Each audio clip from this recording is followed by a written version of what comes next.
Hello friends, आपका welcome है are के मौर्य कॉमर्स क्लासेज में। आप पढ़ रहे हैं इकोनॉमिक्स में मोनोपोली यानी कि एकाधिकार चैप्टर। मैंने आपको बता दिया एकाधिकार का मतलब क्या होता है, मोनोपोली का मतलब, लेकिन फिर से आप सुन लीजिए। मोनोपोली का मतलब कोई भी मार्केट होगा, उस मार्केट में उस वस्तु को बेचने वाला, सेल करने वाला, उस प्रोडक्ट को केवल एक होता है। वह सेवा हो सकती है, वह कोई वस्तु हो सकती है। जैसे मैंने आपको एग्जांपल के तौर पे बताया, आपके इलाके में बिजली की सप्लाई होती होगी तो कोई एक ही कंपनी करती है। आपके इलाके में पानी की सप्लाई होती है तो कोई एक ही कंपनी करती है। तो इसे क्या किसकी श्रेणी में रखा गया है? इसको मोनोपोली की श्रेणी में रखा गया है।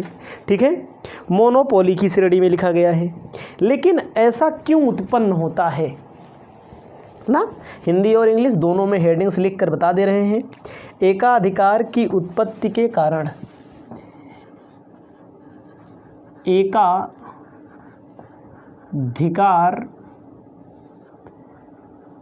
की उत्पत्ति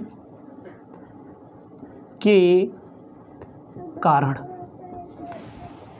लिखना है।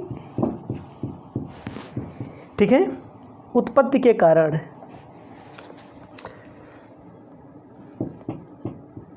के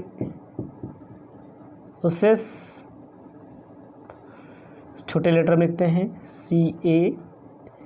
CAUSES, cases of emergency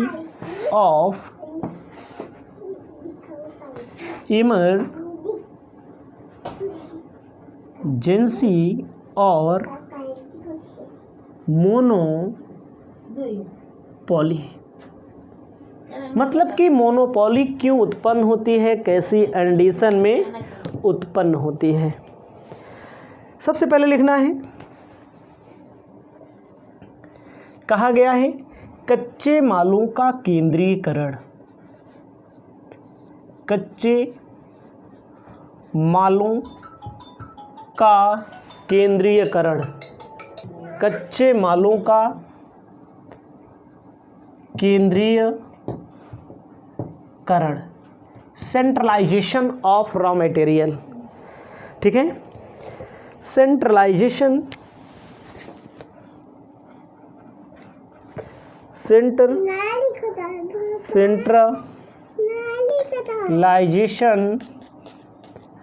of raw material.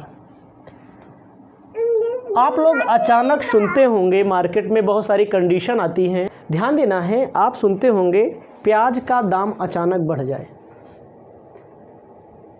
किसी वस्तु का दाम अचानक बढ़ जाए, याद रखना, तो उसे बोला जाता है सेंट्रलाइजेशन। कोई एक व्यक्ति कब्जा कर ले मार्केट पे, कोई एक व्यक्ति स्टोर कर ले तो अपने मन का मूल्य बढ़ा सकता है, सब खरीद ले मार्केट में।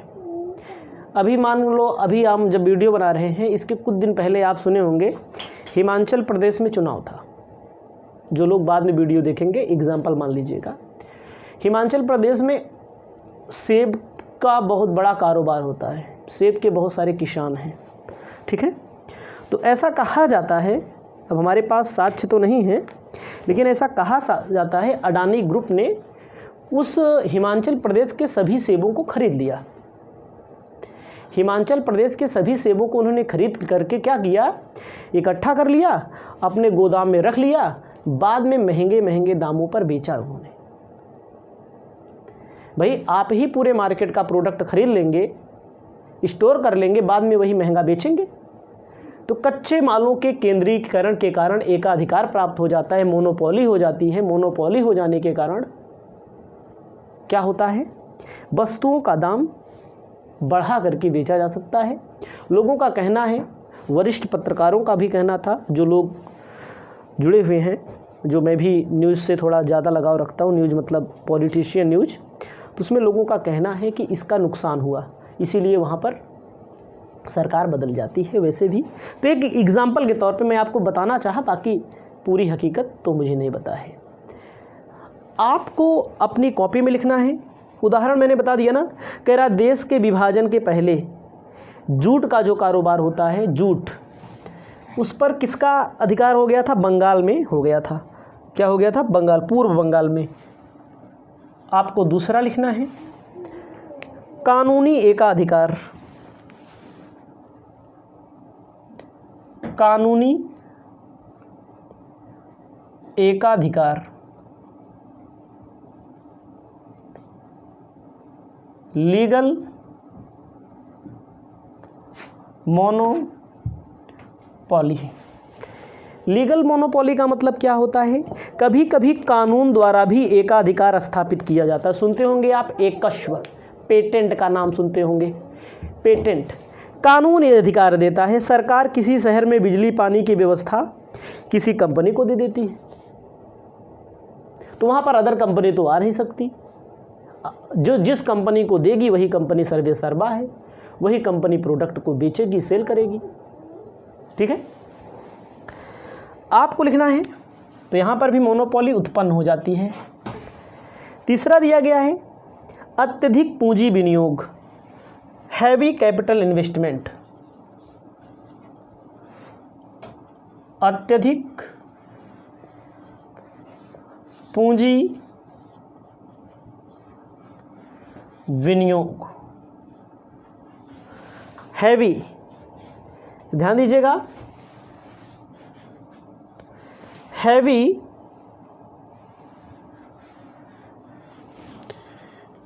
कैपिटल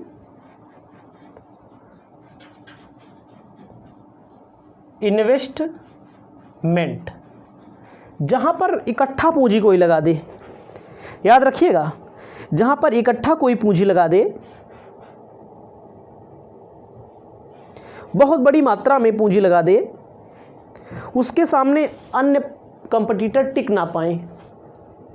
भाई बड़े बड़े का घराने हैं, बड़ी बड़ी कंपनियां हैं, जहां पर करोड़ों अरबों रुपया लगा दे, जहां पर हम आप जैसे लोग ना टिक पाए, लाखों रुपए वाले, 50,000 वाले, तो वहां पर क्या हो जाएगा? मोनोपोली आ जाएगी ऑटोमेटिक, लोग उधर ही भागेंगे। अगला लिखना है गुडविल, व्यापारिक नाम। गुडविल व्यापारिक नाम। आपके इलाके में कोई मिठाई की दुकान हो सकती है, किसी कपड़े की दुकान हो सकती है, जहां पर क्या होता है? एकस्व स्थापित हो जाता है। हमारे यहाँ हमारे सदर के विधायक हैं, हमारे बिरादरी हैं, राजेंद्र प्रसाद मौर्य जी हैं, अब बने हैं एमएलए, अभी ज़्यादा दिन नहीं हुआ, 1 साल नहीं हुआ होगा। तो उनके यहाँ मिलती है रसमलाई। आपको मैं बता दूं, बहुत लोग रसमलाई, इन्होंने उत्तर प्रदेश की विधानसभा में, मतलब हमारे बिरादरी भी हैं तो कुछ लोग जुड़े हैं, बहरहाल हमारा डायरेक्ट जुड़ाव नहीं रहता है। आपको मैं यहाँ पर बताना चाहता हूँ 5वां नंबर, गुडविल का नाम हम बता रहे थे, वीडियो रोक दिया था थोड़ा। गुडविल मैंने क्या बताया, इनके यहाँ रसमलाई बिकती है। जब विधायक नहीं थे तो लोग कहते हैं 38 रुपये की रसमलाई थी।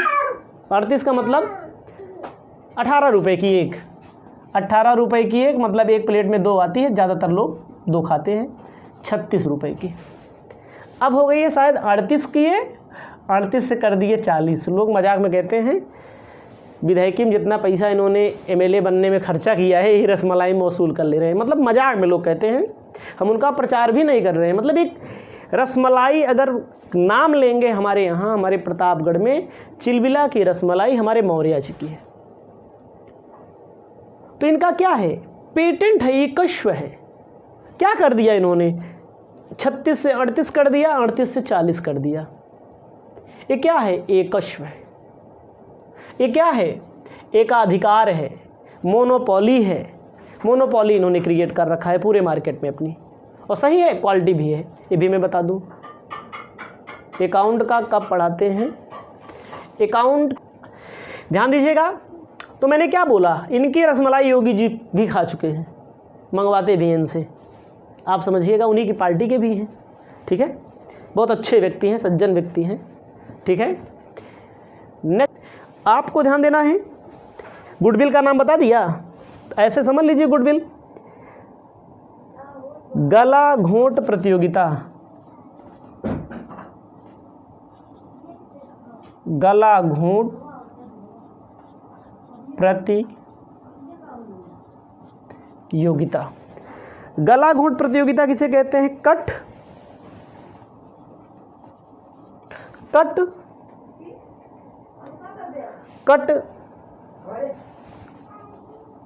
Throat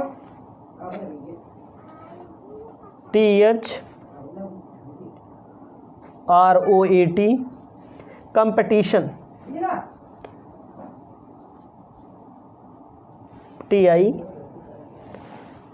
TION।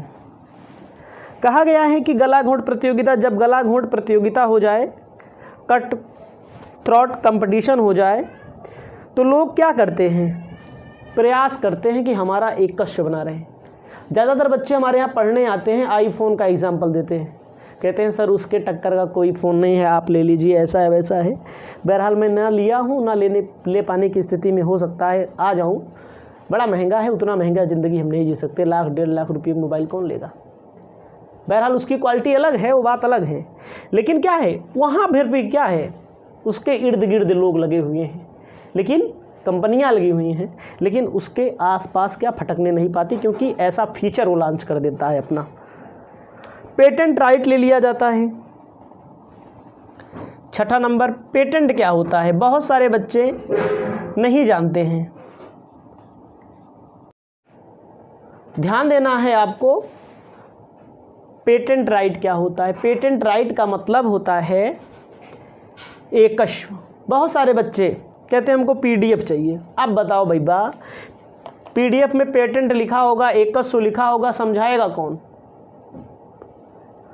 तो पेटेंट का मतलब क्या होता है मेरे स्टूडेंट्स, कि कोई एकाधिकार मिल जाए मार्केट में, हम ही बेचेंगे, हम ही उसका प्रयोग कर सकते हैं, दूसरा प्रयोग नहीं कर सकता है।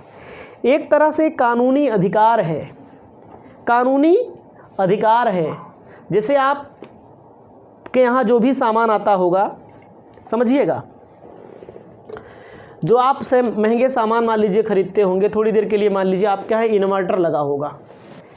इन्वर्टर का कंपनी होती है, एक शहर में एक ही व्यक्ति मेन डिस्ट्रीब्यूटर होता है, एक ही व्यक्ति होता है मेन, उसके इर्द गिर्द, उसके साथ, उसके नीचे सब होते हैं। तो उस कंपनी का इन्वर्टर या उस कंपनी का कोई भी सामान हो, कोई भी कंपनी हो, तो कोई उस एरिए में वही व्यक्ति भेजता है, जिसे पेटेंट एकाधिकार उत्पन्न हो जाता है। हम ही बेचेंगे, चाहे कम में बेचे, चाहे महंगा बेचे, ठीक है। अगला होता है protection of public interest. Protection of public interest, सार्वजनिक हितों की रक्षा।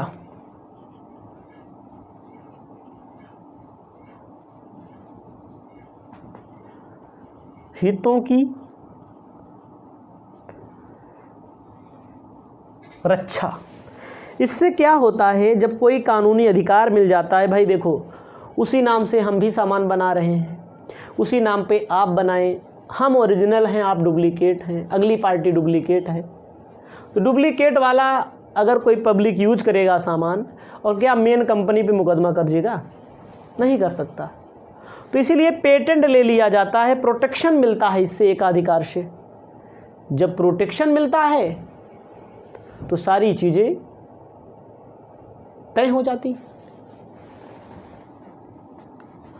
8वां नंबर हम आपको बताना चाहते हैं, टैरिफ पॉलिसी, आयात निर्यात कर नीति। टैरिफ